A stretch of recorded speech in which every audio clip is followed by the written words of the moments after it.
you for joining us. I will now pass it along to the presenters and they will introduce themselves and get us started. Enjoy. Hi, good afternoon. Thank you all for joining us. So my name is Dr. Julia Wissenhunt, and I'm an associate professor over at the University of West Georgia in Carrollton, Georgia. Hi, everyone. Thank you for joining us today. My name is Katharina Chang, and I'm a professor at Georgia State University, and it's my pleasure to be here. Before we get started, I just wanted to say a special thank you to Janet and Diana for inviting us to do this presentation, and a special thank you for all of you who are giving up their lunchtime to be with us for this hour. Absolutely. So today we will be addressing a few main points regarding working with single parents. By the end of the workshop, we hope that you will be able to identify some strengths of single parenthood and also some challenges of single parenthood that could affect single parents' engagement in the therapeutic process. We hope to be able to address 3 practices that facilitate therapeutic access for single parents, and then also discuss a number of implications for clinical practice when you're working with single parents in therapeutic practice. So we want to start off today with a poll question. And so if each of you should see a poll up in the chat function. And so if you would answer, how would you rate your effectiveness in addressing the needs of single parent clients? So if you can take a quick second to answer that poll, and we'll see how the audience feels in terms of this question.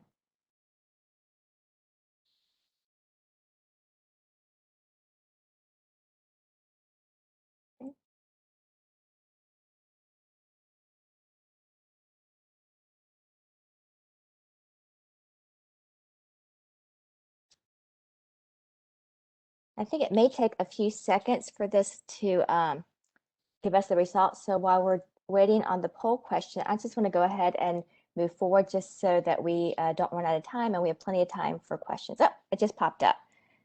And so it looks like that the majority feels somewhat.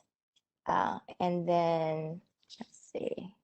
Can you go back to the poll question, Julie, so I can see what the results are?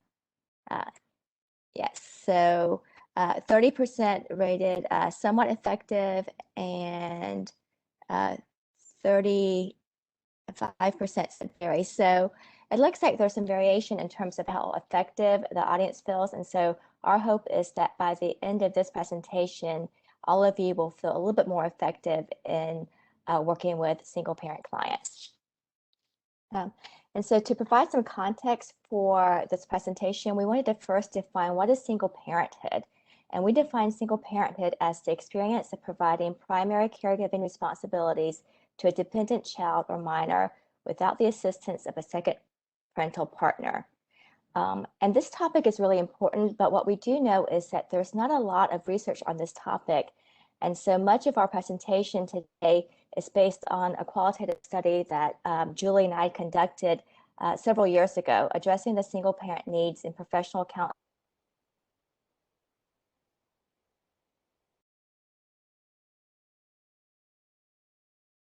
Looks like Dr. Chang's audio has frozen, so, oh, there we go.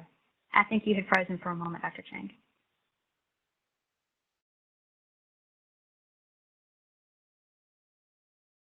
All right, I think I'm back now. All right, and so next slide, Julie, please. So looking at single parenthood and the rates of single parent.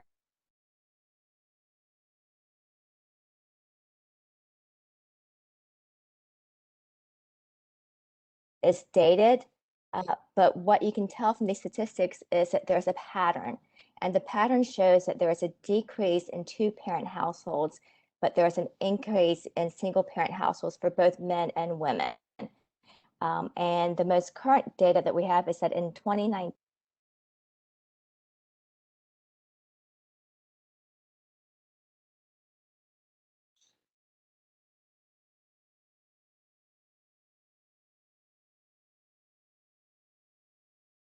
Okay, I think Dr. Chang's audio is freezing. Dr. Chang, there you are. All right, so my apologies. I'm going to turn on my video to hope that that keeps me from freezing. Okay. All right, and so we know that rates of single parenthood is increasing, and here are some common pathways to single parenthood. Okay, next slide, please. So the common pathways to single parenthood are divorce and separation, the death of a parent, adoption or a donor, or even unplanned pregnancy. And again, this statistics is somewhat dated, but I still think it's relevant to say that the most common way for a single parenthood is through divorce and unintended pregnancy.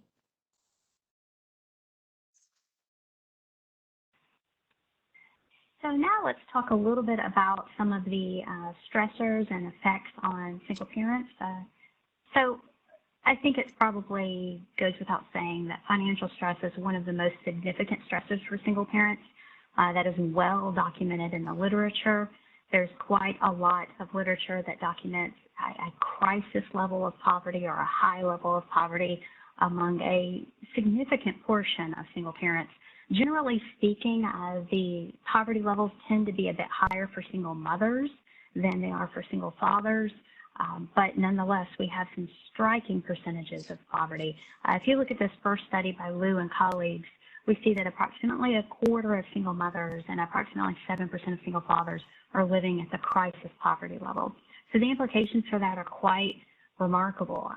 We know that prolonged poverty can cause different kinds of effects regarding physical health, mental health for the parents. We know that this tends to, according to this one study, tends to be implicated in fewer positive parenting practices and fewer positive familial relationships, largely because of the stress, the burden of that financial distress.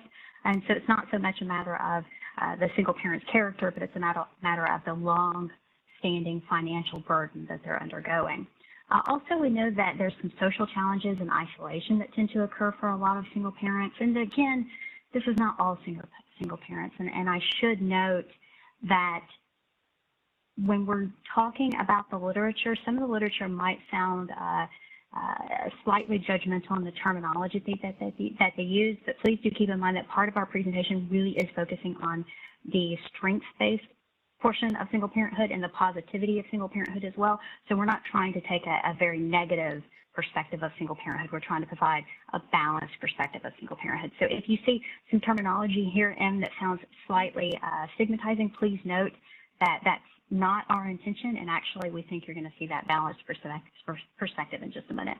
So in any case, there's also reports of high levels of conflict or difficulties with a non-custodial parent. Again, probably not very surprising.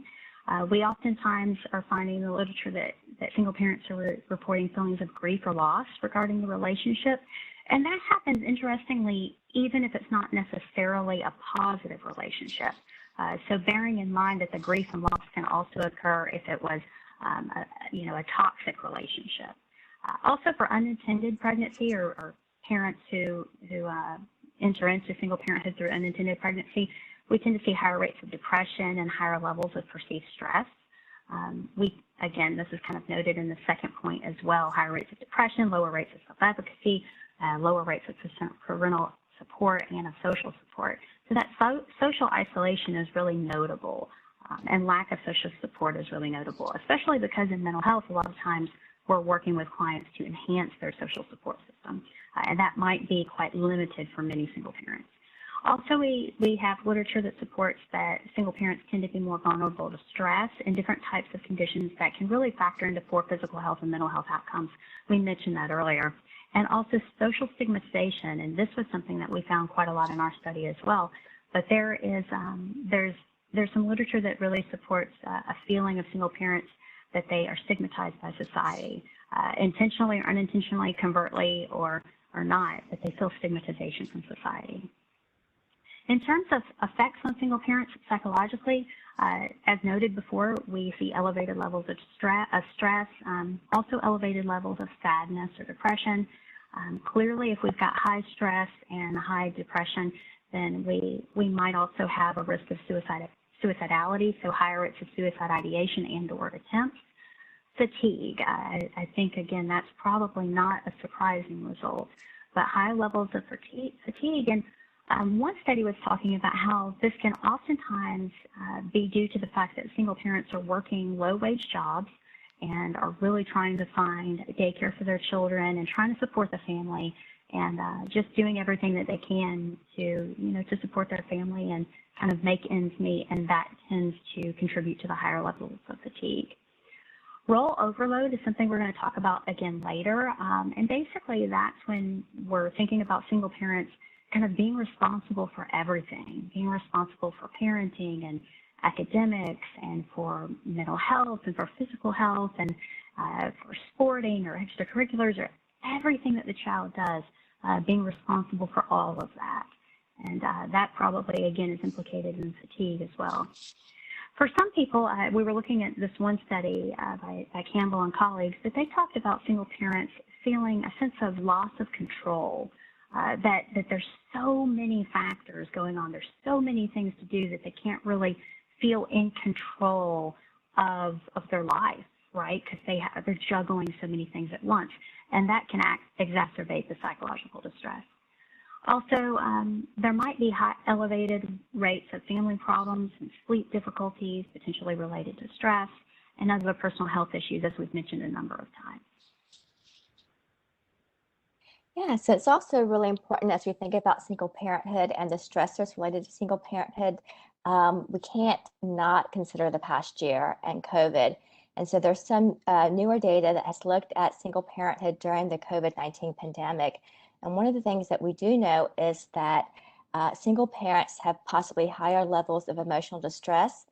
They have higher general distress related to children, higher rates of job loss and financial stress during the pandemic.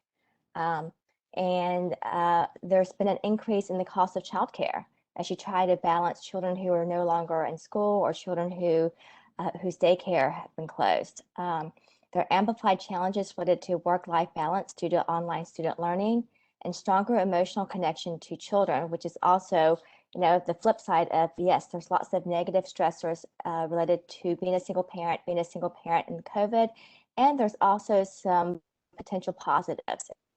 So along with the stressors, I think it's also important to highlight the positive aspects of being a single parent.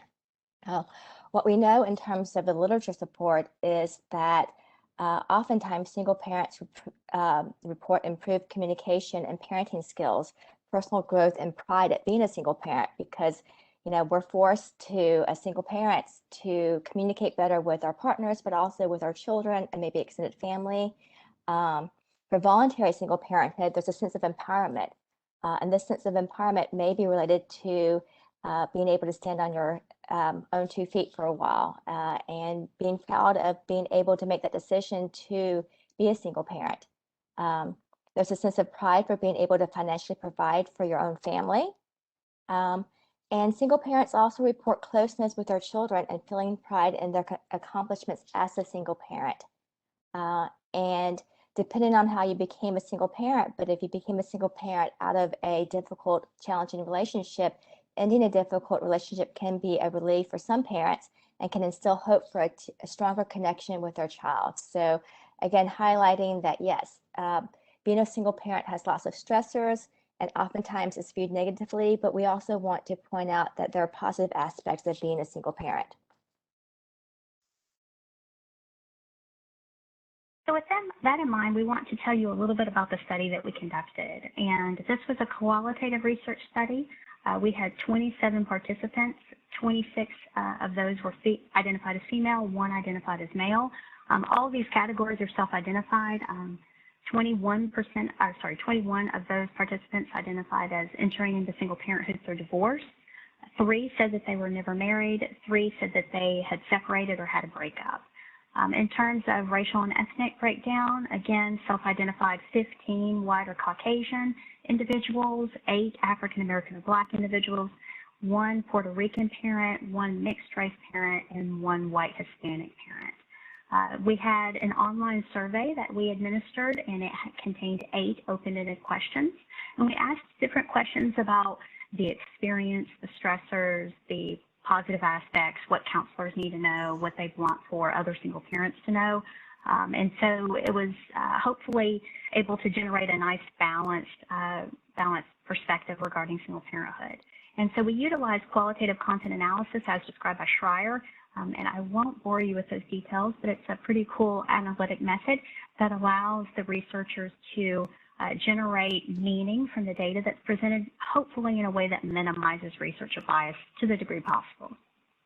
So we're not going to talk in depth about all of the results because we want to focus on those that are most pertinent to clinical practice. And so Dr. Chang is going to go into some more detail about some key findings in a few minutes.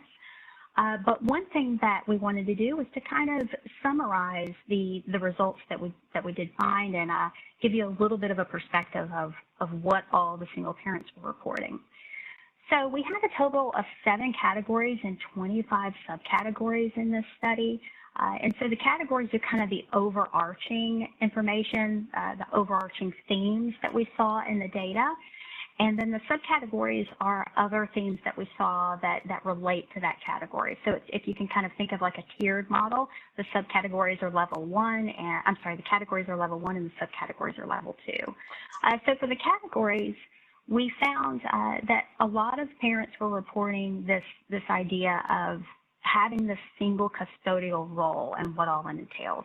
And so parents reported under this subcategory of responsibility for all things at all times, they reported feeling responsible for just the entire world, their child's entire world. They talked about trying to balance everyday tasks, from waking the child up and preparing meals and getting them to school and going to work and facilitating, conversations regarding their academics and helping with studying and homework and extracurriculars and taking them to the doctor. And just one participant noted feeling like she was a chauffeur or a taxi, a lot of the times because she felt like she was constantly running. And so this feeling responsible for everything was a major finding of the study. Also, not surprisingly, because we mentioned this earlier, but the financial burden was a key finding as well. I mean, repeatedly parents talked about the financial burdens associated with single parenthood and about their difficulty being able to generate enough income to support the family and still have time to spend with their child or their children. So working multiple jobs really impacted their ability to work to spend time with their child or their children. And so that financial burden was really clear, was really paramount. In regards to the category of comparison to joint caregiving, this one was interesting because not unexpectedly, a number of parents did talk about the challenges of single parenthood.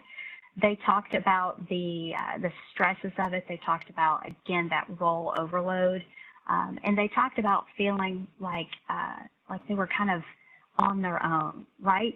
But then some parents talked about feeling it really wasn't that different from joint parenting, which might seem surprising, but if you look at their responses, some of their responses really kind of elucidate the reason. And one person talked about specifically feeling like her partner had not really been engaged when he was in the relationship and when he was present as a parental figure. She had felt like he was not really participating. And so his absence did not significantly impact her day-to-day functioning as a parent because she felt like she was pretty much taking the brunt of the parental load when he was present. And so that was an interesting finding, but again, it was noted by a number of parents. And so, the kind of a dichotomous response here on this category.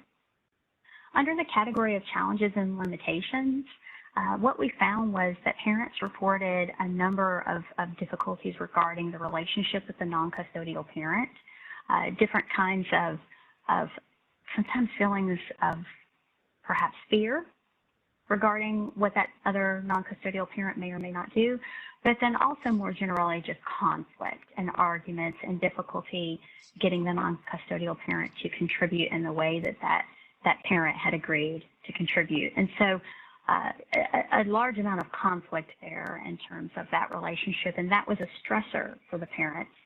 So from what we could see in the data, it wasn't just a stressor surrounding getting access to the resources that that non-custodial parent had agreed to supply, but it was also just about that interpersonal tension kind of really weighing on them, and the effects that that could have on the child. In regards to the desire for co-parenting, a number of individuals reported wanting to have a co-parent, wanting to have a healthy relationship and have someone else to share this experience with. And it's not just sharing the responsibilities, but also sharing that experience. And you'll see that come up in a moment in another code, a little bit more specifically, but really wanting to have a co-parent and someone to kind of be partner with, right, to act as a team. In regards to the challenge of finding balance subcategory, single parents talked quite a lot about this difficulty figuring out how to balance their personal identity and their personal life and the things that they want to do with the things that they need to do as a parent, and feeling really torn, feeling really like they could not give sufficient attention to being able to do the things that they wanted or needed to do, and instead giving of themselves to be there for their children the way they wanted to be there for their children. So, you know, they chose the children, obviously, but there was that tension, that internal tension of wanting to be able to do things for them, right? And knowing that they probably need to do some things for themselves to practice self-care and to allow for some healing. In regards to child-focused concerns, this was another subcategory, and we had two of these. One was regarding child care, and the other was regarding child development. For child care, there was a pretty marked percentage of parents were talking about basically difficulty finding child care, especially child care that they could afford and child care that they could trust, because without an additional parent in the house, they were having to go outside of the home. They were having either to rely on family or friends or pay for services. And so that was a major stressor. They also talked about concerns regarding their child's development, and this one was a really interesting finding. A number of parents talked about wishing that their child had the opportunity to have another parent, so that other parent could provide a different perspective, especially if we're talking about cisgender and heterosexual couples, where there are, you know, for instance, a father might be missing, because remember, we had a predominantly female sample. So a father might be missing, and they would say something like, I wish that my son had a father in the house so that he could learn some things from the father that would help him to identify as a male child growing up. And, you know, other parents talked about how that really wasn't a problem because they felt like they could give their child everything they needed. But there were some parents who really talked about wanting to have that other gender perspective in the home. And then some parents talked about wanting to be able to model for their child what it looks like to have a healthy, happy, loving partner relationship. And they really wish that their child had the opportunity to see two parents partner together in a loving manner so that the child could witness that. Again, other parents, we'll talk about this in just a moment, other parents thought that the positives of single parenthood far outweigh the negative for them. But in any case, those were a couple of the things that came up. We also noticed a theme of negative effects on the self, where they talked about just kind of feeling run down and feeling like they were kind of losing themselves in terms of their identity, and just really kind of struggling and thinking about the social effects that it's had on them as well, how their social support system had disappeared to a large degree. And then this was a very minimal finding in terms of this was not reported by many people. I think it was only reported by one parent, but we chose to include it because it was quite a pertinent finding. But this parent talked about the stresses of trying to blend families when they decided to repartner and perhaps, you know, have a partner move into the home, especially if there were other children that their partner previously had in other relationships.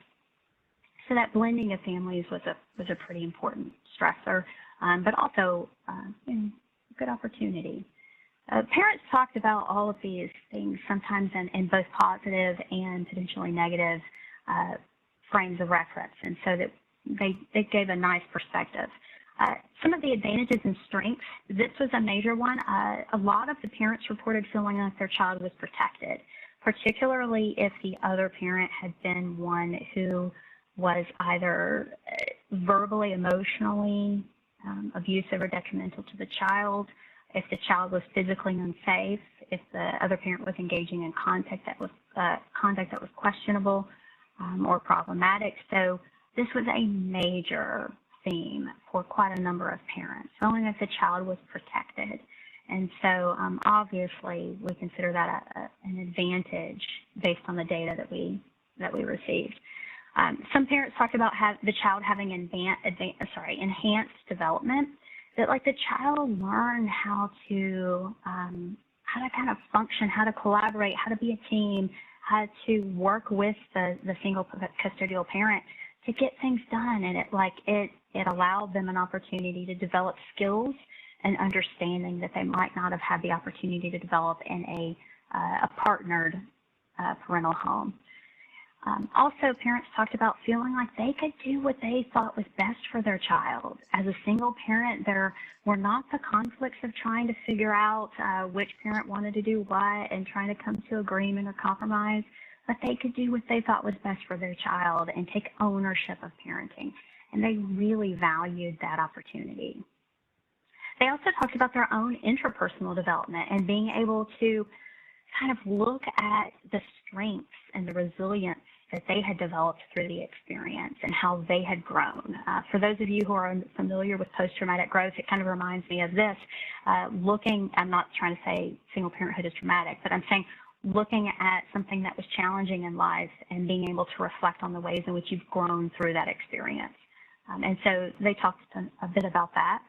For essential qualities, I'm not going to go into these in depth because Dr. Chang is going to cover those in a moment. Also, for essential counselor qualities, I think Dr. Chang is going to cover that for us in a moment, so I'm not going to cover that. But in regards to advice to others, single parents said that they would advise other single parents to find support, to build a support system and to not try to be alone, but not allow themselves to isolate, but to build a support system so that they could feel like they had people to rely on and they could have people to talk to and people to have fun with, and just give themselves the freedom to know that it's okay to have a support system and to use it. And they also encouraged other single parents to practice self-care. And this is something that we talk about all the time in mental health, and that is, we can't truly be our best selves for other people if we don't take care of ourselves first. I mean, you often hear people say you can't pour from an empty cup, right? And we know that, but as mental health providers, we tend to give, and the same is true for single parents. And the same is true for all parents, admittedly. But the idea here is to practice self-care and give yourself permission to do something for you so that you can recharge, right, and be able to be there in that parental relationship and to be present in a more full manner. So many of these things perhaps would apply also to partnered custodial parents, but these are some of the things that came out in the research that we conducted with single parents. Now, Dr. Chang is going to talk with us about some key findings. So, yes, so two of the categories that we wanted to highlight, because we believe this is the most relevant for all mental health professionals, are the essential qualities. And by essential qualities, what we mean is these are the personal qualities that are essential to being an effective single parent as identified by our participants. And the participants talked about the importance of effective parenting skills. One of the things I want to do is, because this is a qualitative study, I think it's important to give voice to our participants. And so these are direct quotes from our participants. Having confidence in your parental decisions and being consistent and providing structure for the child are key. And so the participants in our study talked about the importance of being consistent and having structure and parental skills. I think that in both single parenting and joint parenting, communication between parents is crucial for the health of the child and the stability of the family. And so another key parenting skill is the importance of communication, consistency, having a good routine so you don't run out of toilet paper, steadfastness, confidence, patience. I think these are necessary in all parenting, but with single parenting, you need more. And so the essential parenting skills most identified by our participants was the idea of being confident in who you are as a parent, the idea of being consistent, having routines, and then making sure that you have good communication skills, not just with your kids, but also with the other non-custodial parent as well. The other key essential quality that our participants identified was fortitude. And here are two quotes that sort of highlight this theme. Flexibility and patience are important, as well as the willingness to reprioritize. I think single parents need to be more resourceful and resilient. And so the importance of, as a single parent, being flexible, being patient, resourceful, and resilient. And so these are probably characteristics that as a professional counselor or a mental health professional, you're going to want to highlight in working with single parents. The third category is transpersonal qualities. And here are two quotes. Praying for my child daily, giving my children a blessing at the beginning of each school year. Essential qualities to be an effective single parent are learning to forgive oneself. And actually, I love that last quote, learning to forgive oneself. And that ties in nicely with the self-care that Dr. Wisenhunt talked about earlier.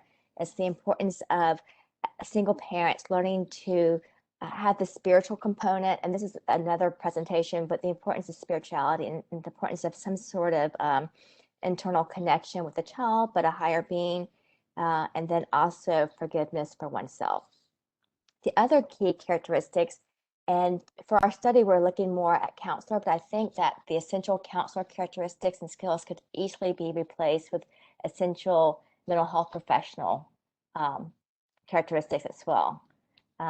Was that our participants really wanted counselors or mental health professionals who were non-judgmental, who were empathic, who provided resources and also provided a holistic approach. And so those are the four main categories. And I want to take a little bit more deeply in looking at non-judgmental. And this is what our participants had to say. Often I think that just the support and encouragement of my counselor was the most helpful thing. And I also think that it is important for counselors to examine their own beliefs about parenting in advance of working with single parents. So the importance of coming into this relationship, being non-judgmental, and just being there as a form of support and encouragement would be important. Empathy, to be encouraging and supportive, because single parents usually lack that from other people. As we talked about, there are a lot of stressors related to being a single parent. There may also be some negative perspectives from the general public. And so our participants really wanted a counselor or mental health professional who could just be with them and understand who they are and what they were going through. And so being non-judgmental and being empathic are just more characteristics of the mental health professional. But then our participants also wanted concrete things from the counselor. Providing practical solutions with the client is more helpful than offering advice that does not fit the lifestyle that a single parent lives. And so single parents want resources. They want parenting skills. They want resources for community services. They need resources for, how do you get childcare? Are there activities for children? So concrete things as well. And then the holistic approach. These are things that single parents are aware of and afraid of, and it's important for counselors to know how to help single parents take stock of their strengths and resources, to understand that they have other aspects of their identity and not just a single parent. So oftentimes, we talked about how single parents have this role overload where they feel like they have to be all things to their children.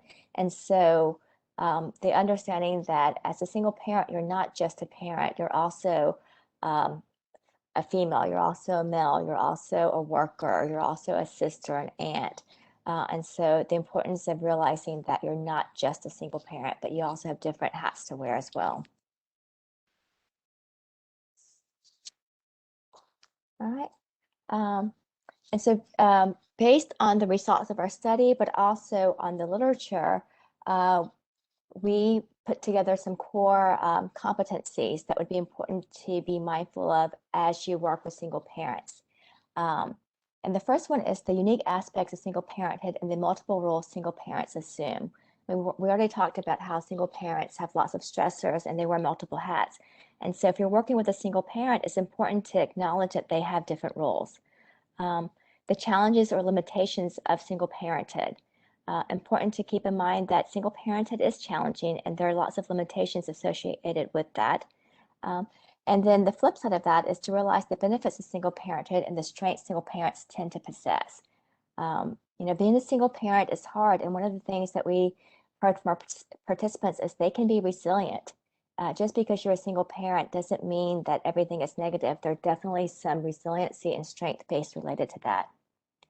Strategies to elicit or enhance personal qualities for effective single parenting practices. And so we heard from the participants that there are certain characteristics that are important to being an effective single parent. And so if you're working with a single parent, it may be important to highlight those characteristics such as patience, confidence, steadfastness, ways to link single parents to their support system and promote self-care. Single parents talked about the need to have resources and connection. And so if you're working with a single parent, how can you help them build their support network? Approaches that support single parents with empathy, patience, and understanding. We heard that these are effective characteristics that single parents want from their mental health professional. And then resources that can assist single parents in meeting the multiple demands of their parental role. And then we also wanted to highlight some therapeutic strategies, and some of you may be familiar with this figure, some of you may not be. This is the Multicultural Social Justice Counseling Competencies, and these were adopted by the American Counseling Association in 2015, along with several other counseling organizations. And so if you're not familiar with this model, I would encourage you to find the article that cited Ratz et al. In 2015. And the idea is single parenting can be considered a cultural group. There are specific things related to being in that group that as a counselor working with that group, we need to be mindful of. And the Multicultural Social Justice Counseling Competencies talks about the importance of counselor self-awareness. We need to know what our biases are about single parenting. We need to understand, you may come from a family where you believe that divorce is wrong. And so what might that say? How might that translate if you're working with a single parent? The other important thing about this model is the importance of the client worldview. We need to understand, what does single parenthood mean for your client, for the person that you're working with, because single parenthood may look very different for different people. And then the idea of focusing on the relationship between you and your client, the importance of counseling and advocacy interventions. And so this model is really helpful as you plan out your work with your client. The other thing about this model, which I think it's important to keep in mind, is realizing that as we have interactions with any client, we are either privileged or oppressed. And oftentimes, I would say that the clients that we work with might fall more in the oppressed category because of their status as a single parent, because of their status in a minoritized population, or and as mental health professionals, we actually hold a lot of power. And so being mindful of what does that power and oppression relationship look like would be important as well. And so I don't want to, we could spend a lot more time on this model, but the other thing I will say is just the importance of continued education and expanding your knowledge base. And then also the importance of seeking supervision and consultation if you work, as you continue to work with single parents.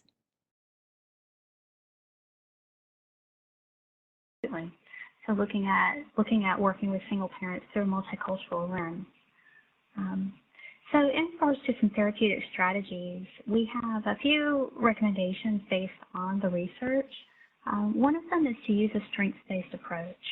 We've talked a number of times today about how there can be some social stigmatization, and that social stigmatization for single parents can really kind of promote a worldview for single parents that is not conducive to resiliency. And so part of what we do as mental health professionals is try to help our clients identify their strengths, identify their resilience, identify their successes, and to really celebrate those, and to work with clients to amplify their strengths, to amplify their resiliency. So helping clients find meaning and purpose in this experience. And as appropriate, again, this was indicated in the research, as appropriate includes spiritual components. Those may not be religious components. And of course, we want to be very careful not to impose religious or spiritual beliefs on clients. But when they bring those into counseling or to therapy, consider using those to help clients find meaning and purpose in their life. Use cognitive reframing to identify their strengths and successes. And we know cognitive reframing is so helpful, particularly related to anxiety and self-efficacy and self-esteem. And so, as appropriate, consider using cognitive reframing to really help clients focus on their strengths, focus on their successes, instead of maybe ruminating or focusing on the negative, right? Because we know they're strong. We know they're resilient. Consider also using psychoeducation, and this might involve looking a bit about wellness and looking at self-care. A lot of times, I think that mental health professionals, we like to talk about self-care, but I think when we can frame it within this perspective of wellness, and we can look at the different dimensions of wellness, right, and help clients to identify their overall feelings of wellness or perceived wellness and the different dimensions of wellness and ways that they can improve their wellness in those different dimensions, I think that can really go a long way in regards to promoting self-care and to promoting balance. Because remember, our participants talked a bit about balance, about needing to find balance. And so self-care is one way to do that, and we're just proposing consider that through a wellness model. Also, really helping them to amplify their support system, their positive support system. And again, this is not necessarily just about kind of individuals to help with childcare. This is about having people that they can talk to, people they can enjoy, people they can have fun with, people that they can just feel relatable with. Because a lot of the single parents in our study talked about feeling really kind of alone, as we mentioned, and isolated. And so helping them to feel more connected to other people is one way that you might try to help them improve their overall quality of life. Consider offering telemental health. This is particularly helpful, I think, considering some of the child care needs that a lot of our participants reported. And so telemental health can really help to reduce some of those child care needs, not necessarily completely eliminate them, but can help to reduce them. And so consider offering that. I think a lot of mental health professionals, most have probably moved to telemental health at least as an option for clients through the pandemic. And perhaps that's something that you might retain for certain clients, even as we begin to enter into this next phase of perhaps returning to some normality, right? In terms of improving therapeutic access, one recommendation we have is to really be as patient and flexible as you can be, knowing that you also have limitations. You have a practice to run, but as you can, try to be flexible and patient with single parents because they're balancing many things. You might use an appointment reminder system. You might also really think about your cancellation fees or your fees for late arrival or the policies for late arrival, because sometimes it really might be beyond their control, and they might be doing the best they can. And so really kind of thinking about those fees and policies that might limit access for single parents. If possible, create a child-friendly lobby or maybe have a separate playroom for kids so that single parents can come into session and really be able to kind of, be present in session, knowing that their children are in a safe place and they're occupied. Consider, if you're able, providing pro bono or sliding scale rates for some parents, particularly those who have a job loss or really in a lot of financial distress, so that they have some access to service or additional access to service. In regard to building a network of community resources, Dr. Chang spoke about this, but some ideas that we'd like to suggest are potentially finding out about resources within the community, about assistance for low-income families, child sitting or daycare services, different kinds of academic mentoring or tutoring support services for children, different child-friendly businesses and events that might be low cost or no cost in particular. And then also really remembering that not all parents are going to need or want these referrals, but having them available if they want or need those referrals. And I think that gets to the point that Dr. Chang made earlier, is we want to avoid further stigmatization of single parents by assuming anything. We don't want to assume that this is a difficult experience for them. We don't want to assume that they're in financial distress. We don't want to assume that they're in role overload. But if we find those things to be true for them, then we can provide appropriate resources or recommendations to the community, but just making sure to kind of check those assumptions at the door and to really get to know that client and identify their perspective of the experience of single parenthood. So with that, we've concluded the slides portion, and we can talk a bit about your questions. I see someone asked about the average age, and I can easily pull that for you. I'm going to get that now. If anyone else has another question. Yes, thank you so much, Drs. Weisinghunt and Dr. Chang. This is Diana, and yeah, we're going to be starting the Q&A portion. So while you're looking up for that response along the lines of the age of the participants, there was also another question in regards to the study of where the study was done. And I guess I'll just add in, maybe just looking at if there are, based on the age, are there certain challenges or certain strengths that a younger single parent might have compared to maybe a middle adult age single parent, and also geographically too, right? I think you mentioned a lot around whatever resources might be available from the community. Looking at where the study was done, would you anticipate any differences if we're looking at single parents within city or rural areas or urban areas, things along those lines? Okay. All right, so in regards to age, we didn't use a specific age, so they identified in age categories. We did that to help with filling anonymity. Although I will say the survey was administered online, we didn't collect IP addresses, and we tried to limit identifying information, but some of the demographic questions that we asked, we asked about age range, we asked about race or ethnicity, we asked about gender identity, we asked about degree attainment, and so because of that, we chose to use age ranges. And we had individuals from ages 25 to 31 in that bracket, all the way up to ages 66 to 72 years of age. The length of single parenthood ranged from less than 1 year to 43 years. And so those were usually situations in which someone had a child who had some kind of disability status that required ongoing caregiving. And just interestingly, no one asked about this, but if I may, just really quickly, I wanted to tell you that a lot of participants reported having advanced education, about 44% of them. We had 2 who stated they had a doctoral degree, 8 who had a specialist degree, 4 who had a master's degree, and 1 had a bachelor's degree. Great, thank you. Yeah, so I think that maybe brings us to our next sort of comment, but also question, right? I think we, throughout the presentation and towards the end specifically, you mentioned, that we need to be aware of any of our biases, right? And assume that single parents, maybe are lower in terms of educational achievement. So the comment here actually was, I appreciate your focus on caregiver strengths and the cultural aspect, because there is a cultural bias against single parents. Some may view this family composition as incomplete and that the child is missing out and will be affected negatively. So we can change our biases. That would make such a difference in helping caregivers. So more of an overall comment.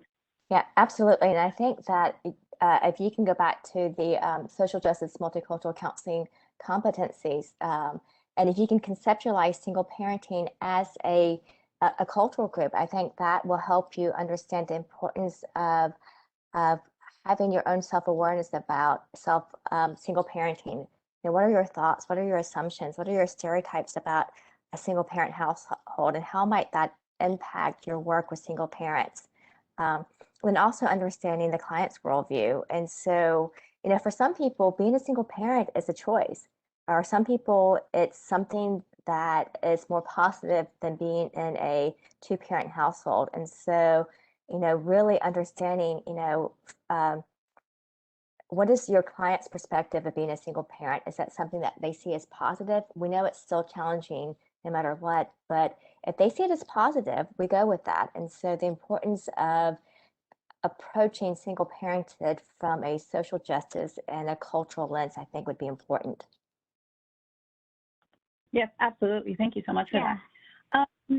So we had one question. Can I just speak, sorry, go ahead. Can I speak to that for just 1 second? Because I agree wholeheartedly. And I think one thing to really keep in mind is that a number of our participants talked about feeling like they protected the child by leaving that relationship, right? And so to the point of stigmatization, remember, from my perspective, and this is my bias, I think leaving a dangerous or toxic relationship is a courageous thing to do, from my personal opinion, and particularly when you're trying to protect your child. And so really honoring that courage and that strength and that resilience, I think, can go a long way in helping that parent. But to Dr. Chang's point, never assuming how they entered into single parenthood, never assuming their perspective. Let them bring that to you, right? Mm-hmm. Yes, great. Thank you so much for adding that. So we had another question in regards to the study. If possible, can you repeat the statistic about wanting a co-parent? Okay, I don't know that it was a statistic. Let me find that. Yeah, I think some of the parents talked about how they actually would want a co-parent. It's one of the sub-themes. I'm understanding the question right. Oh, okay. Yeah, for our study. Okay, yeah, I can go there. So, yeah, desire for co-parenting. I can look at the number if you'll give me just a second. I can tell you the number of people in the study who reported that. Give me just a second. Yeah, no problem. Okay, desire for co-parenting. 11 participants out of 27 reported that with a frequency count of 15, meaning that topic came up 15 times in our thematic analysis, but it was reported by 11 out of 27 participants. Okay, great, thank you. Another question we had is, did your research show any racial or ethnic differences, Did your research show any racial or ethnic differences among parents, concerns, or strengths?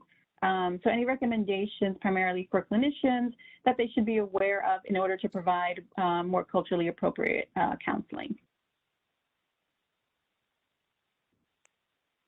So our study did not specifically address racial, ethnic, or diversity differences in the single parent perspective. This was meant to be kind of more of a global study to try to understand the experience of single parenthood, to contribute something to the literature. I mean, this is a topic that, to our knowledge, and perhaps we've missed something, but to our knowledge, there's not another study like this that really gives voice to the single parents and their perspective of single parenthood in terms of the pros and the cons, or the strengths and the limitations. So we didn't look at the diversity component of it specifically. However, that would be a fabulous idea for a future study. I would love to see that, because I think you raised an incredibly valid point. Dr. Chang, did you want to say anything further about that? No, I was saying the same thing, that I think that's a definite need in the literature to look at if there are any cultural differences related to single parenthood, because we do know that different cultures have different thoughts about single parenthood. Different religious groups have different thoughts. If you grew up Catholic, a divorce is a no-no. And in fact, you can't even remarry unless you get an annulment. And so there are definite stigma attached to single parenting if you're coming from different faith practices. And so that would be something for us to look at in the future research. Mm-hmm. Great, thank you. Yeah, and another thing that... Oh, go ahead, sorry. No, please, go ahead. I mean, I was just going to round it out and say, as we were looking for this particular offering, my colleague Janet and I were looking to see how much information, what's known about single parenthood, and I will echo what you both have said, is that there really is not that much information, which is telling in and of itself, and hopefully is more of a call to action, right, for clinicians or for researchers out there, to work collaboratively to really find out what are some of the uniqueness, what are some of the unique factors that single parents might be experiencing, and then how can we attend to those when they are able to seek help? No, absolutely. So such an important need for future studies.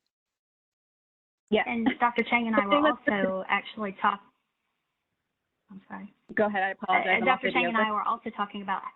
Yeah, we were also talking about how it would be really interesting to do another study of that very similar, almost replicative study regarding single parenthood during the pandemic. Right. So. Absolutely. So actually that ties in with my next question. So did your participants mention other challenges that might now be greater because of COVID that we should be assessing for? For example, I have some families struggling with having enough food to eat. Yeah, absolutely. Dr. Chang, do you want me to go back to that poverty rate slide? Yeah, absolutely. I mean, I think that one of the, as I was reading about COVID and stuff, what we do know is it seems like single parents are one of the higher risk categories in terms of single parents during COVID have experienced greater levels of stress, distress, and greater levels of financial burden, as well as additional stress because as kids are at home instead of at school or at home instead of daycare, parents are now having to balance full-time work, full-time parenting, but the difference is they're full-time parenting at home and working or trying to work at home. So yes. And this slide right here with the increased cost of childcare rising by approximately 47%, if we're talking about a significant portion of single parents living in poverty or crisis poverty level, and then we have approximately a 50% increase in childcare. I mean, I think that really contributes to the overall financial burden, and to the participants' very valid point, getting food on the table is of paramount concern right now. And that was one of the ideas behind the recommendations for identifying community resources, to be aware of different resources within the community where they might be able to access food, might be able to access different kinds of activities for their children, to allow for a little bit of perhaps a parental break for the parents, right? Great, thank you. And I know we're almost at time, so I do want to squeeze in one last question. So acknowledging that the cohort was small, I wonder if there is a significant difference between responses from single parents by choice and those by circumstance. Well, I mean, that's an interesting point because we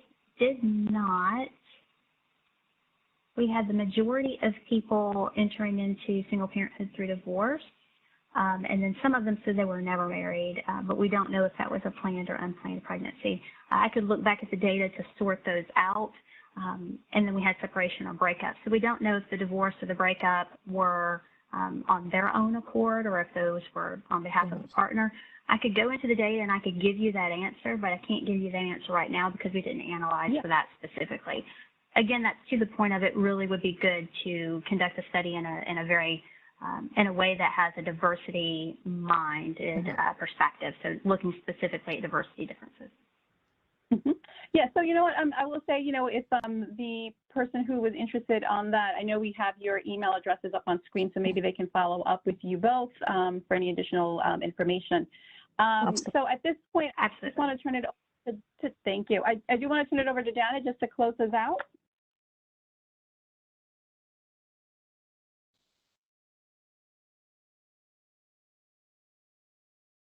Thank you, Dr.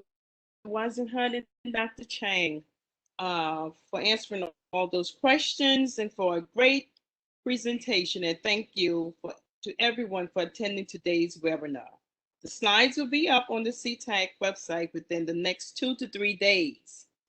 So please take a look at our upcoming CTAC events. If you have time, that would be greatly appreciated.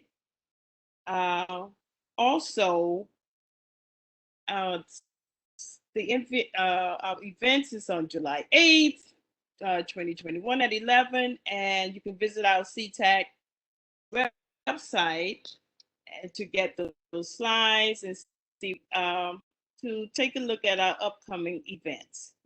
And again, I just want to thank you, and we invite you to please complete the feedback survey at the end of this webinar.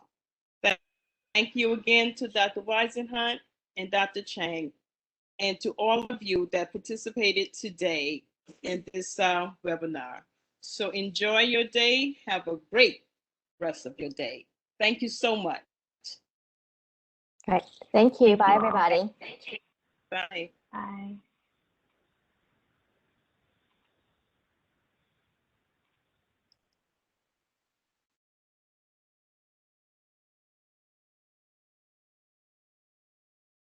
Have we